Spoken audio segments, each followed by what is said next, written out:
Bonjour à tous, je vous salue dans la paix du Seigneur Jésus-Christ et je veux lui rendre grâce et gloire encore à travers cette petite vidéo que je fais pour partager avec mes frères et amis.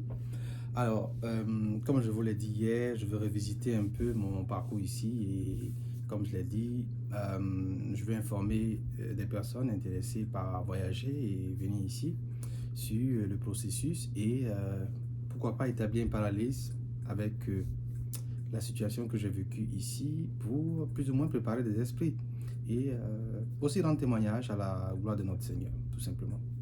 Alors, donc, comme je l'ai dit, je repartirai sur des petits détails, d'accord? Et ces détails-là concerneront plus ou moins mon arrivée ici, c'était le 18 août, c'était en 2017.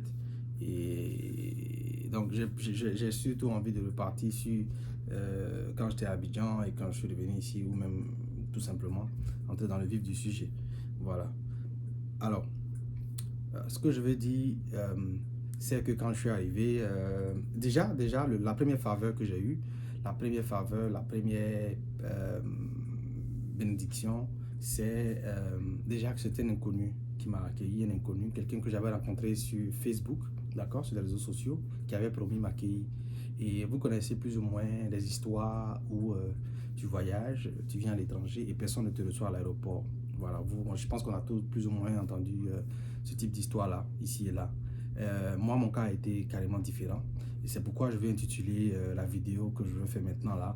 C'est juste une question de temps. Voilà. C'est juste une question de temps parce que quand Dieu te bénit, euh, ou quand Dieu décide de faire quelque chose dans ta vie, c'est-à-dire il décide de retirer quelqu'un ou de retirer quelque chose ou d'ajouter quelque chose, c'est une question de temps. D'accord? Parce que le moment où vous priez, le moment où vous fléchissez genoux, vous demandez à Dieu de faire quelque chose pour vous dans votre vie, euh, cette chose-là se manifeste immédiatement. D'accord? Elle se manifeste immédiatement. S'il y a un problème que Dieu essaie de vous éviter, d'accord? Lorsque vous priez, le problème est coupé à la racine, dans l'immédiat. La source qui approvisionne ce malheur en question est détruite immédiatement. D'accord? Maintenant, il nous appartient à nous de rester persévérants dans nos prières et tout l'ensemble et de revoir notre façon de prier.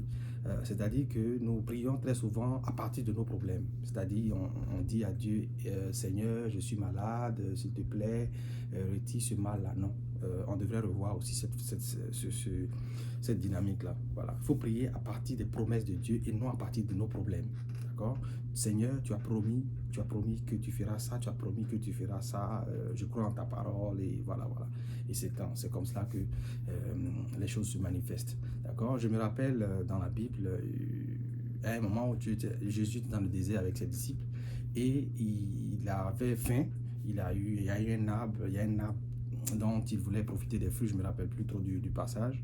Et quand il est allé vers cet arbre en question, il n'y avait pas de fruits.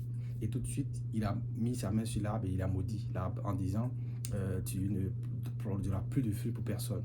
Voilà. Et tout de suite, je peux imaginer les disciples derrière qui étaient dans le doute parce que à l'œil, à la vue, l'arbre était encore bien. Voilà.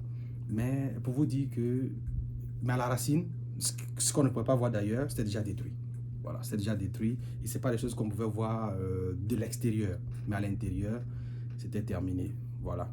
Donc, c'est en cela que je pense que quand on prie ou quand on veut retirer quelque chose de nos vies, quand on confie ça à Dieu ou à Jésus, c'est la même chose d'ailleurs.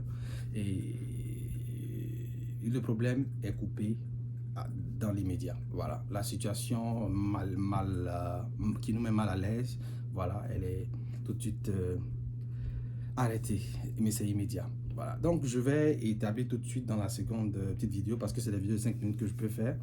Voilà, je vais établir le parallèle entre ce que j'ai vécu ici à mon arrivée. Donc, la première faveur dont je vous parlais tout à l'heure, c'était la rencontre avec un inconnu qui avait accepté de m'héberger et ce qui est rare ici. Voilà, donc je vais vous dire plus ou moins comment j'ai été favorisé par Jésus-Christ, notre Seigneur, dès mon arrivée ici. Voilà, et ensuite je vous dirai beaucoup plus de choses que j'ai expérimentées.